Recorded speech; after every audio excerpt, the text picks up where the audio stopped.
Saturday live on Dublin's easy place to relax. Sunshine 106.8. Sunshine 106.8. Debbie, delighted to have you back again as always as we continue our journey through the chakras. And there are a number of chakras as far as I can understand anyway, but we are concentrating on the 7. So last month we talked about the solar plexus, which is in the abdomen area. Yes, just under the ribs and above the belly button. That's right. And this month then now we're going up and we're at a most beautiful chakra, the chakra of love. This is the heart chakra, and it's all about love. Oh, it's a gorgeous, they all have their attributes and, and areas that are of importance.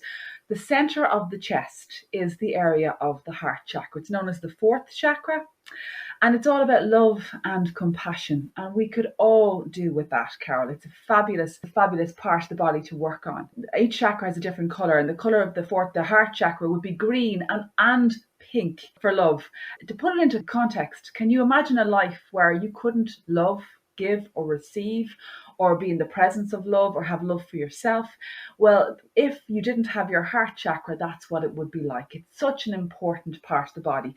From what I do as a healer and as a teacher, it's a part where I always see in every healing people carrying things in their heart. And this is nothing ever to worry about. There's not many people that get through this life without having some experience of loss, of hurt, of heartbreak. So we all carry within the heart chakra our experiences and our trauma and our past hurt. And sometimes it's so difficult to let that go, isn't it? If you've been deeply hurt. And you know what I found is a lot of people, without realizing it, they'll hold a bit of that hurt inside them. They'll heal to a certain level and degree, but they'll remind themselves by holding a little part of that hurt or a little something that is unresolved, just in a way to protect themselves. And you don't need to do that, although we do it. But it's about the more you can let love in, the more love you have for yourself, the world. It makes such a difference, because without love, there isn't much really in this life to experience.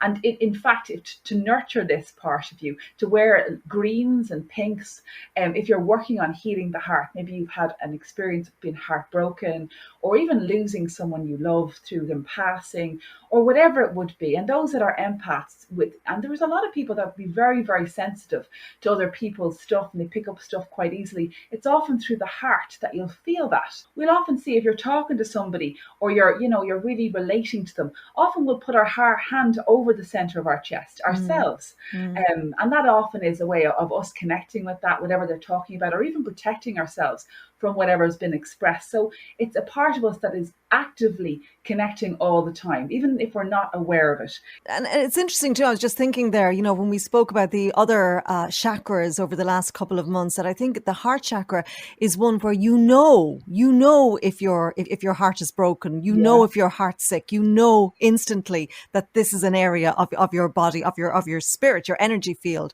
that is out of kilter because of your experience. So in some ways, maybe because we are so much more aware of it, I guess maybe it's easier. Well, I don't even know if that's the right word, but maybe in some ways it's easier to address it or to bring it back into balance.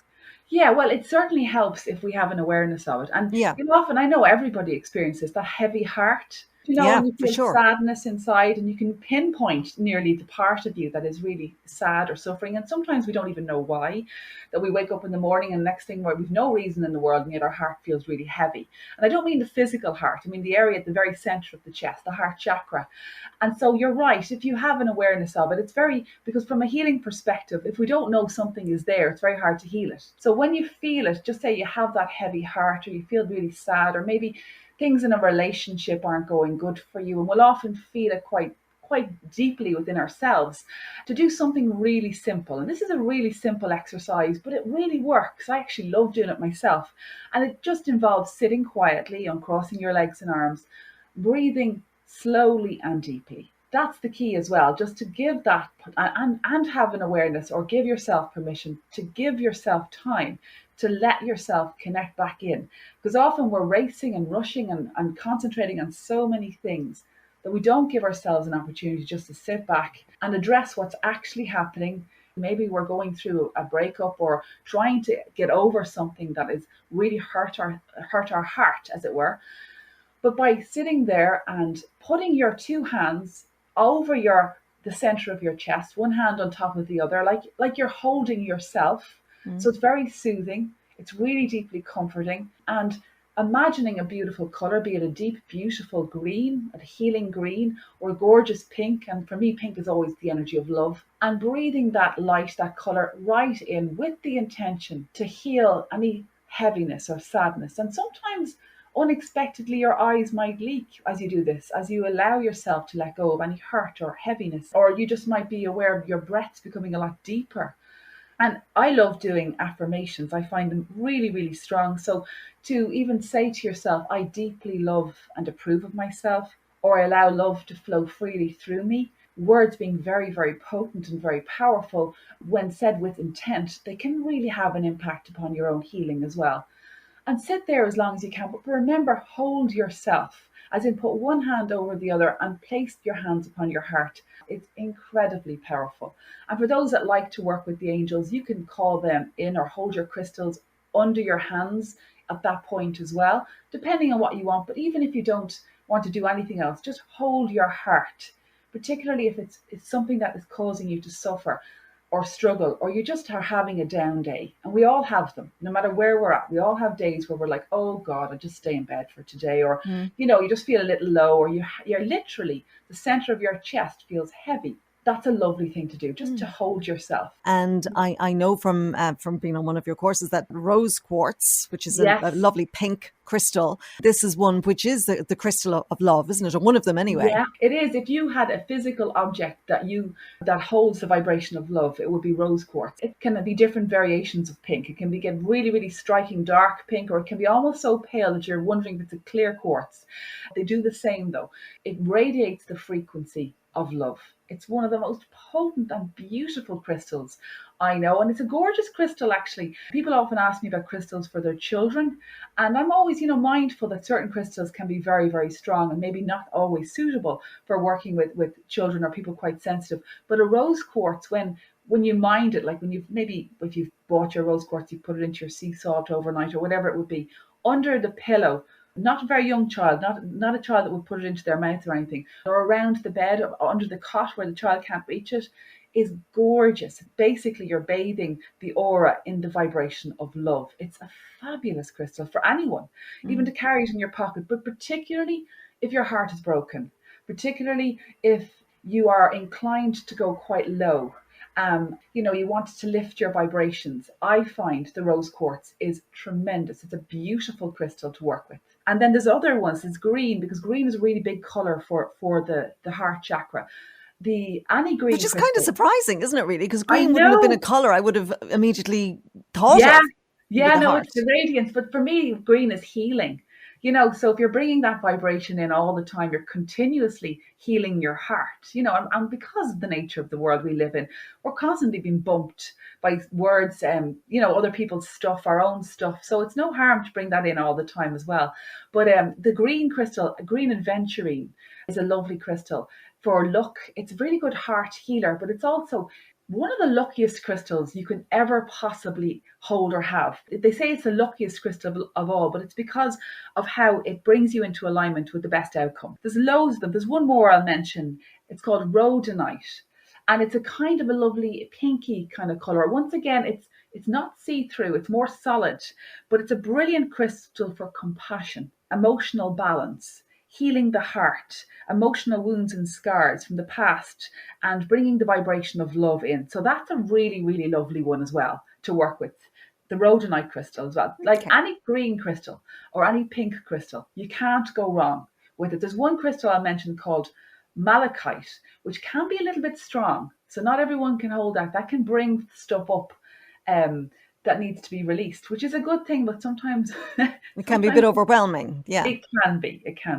Yeah. So I could talk all day about them without wanting to put too much. If anybody's listening, wondering what is she talking about here with crystals being strong, if you go to Debbie's website, angelicconnections.ie, you'll get a ton more information on there on exactly on all the work that Debbie does. And Debbie, you always talk to every month as well about bringing in angelic healing Oh and yeah, the angelic archangels. support as well. Oh, I love them. I absolutely, and I these know you two, do. we're talking all day about them. But these two I'm going to introduce you to are fabulous for everything, not only heart healing. We've got the Angel of Love, Chamuel. For any time you want to introduce love to yourself or to a situation, I'd call in the Angel Chamuel. A beautiful, often seen or sensed as a gorgeous radiance of pink, and is exactly that. It is the vibrations or frequencies, is the divine intelligence of love. And another archangel I mentioned, an angel that will be quite popular, that most people would have heard of, is called Archangel Raphael. And Raphael often expresses as a beautiful emerald green light or color. Now, some people see colors naturally and some people don't. And it doesn't matter if you do or you don't, by the way.